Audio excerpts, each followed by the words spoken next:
আবার আমরা 5টা বান্ধবী মিলে একটা পিকনিকের আয়োজন করেছি। চলো তো আজকের এই মিনি ব্লগে তোমরা দেখো আমাদের এনজয়।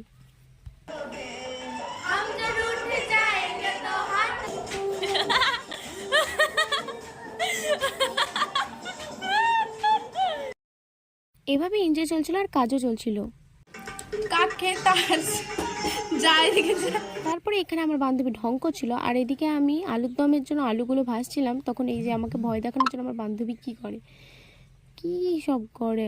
দেখো এখানে চিকেন মাখা হচ্ছে আর এখানে একজন কটন ক্যান্ডি বিক্রি করতে এসছে। এটা হচ্ছে আমাদের রাধুনি।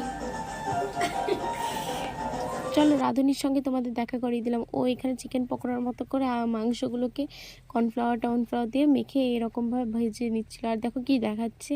আর এদিকে এদের ডান্স চলছে। সব রান্নাগুলো তিশাই করেছিল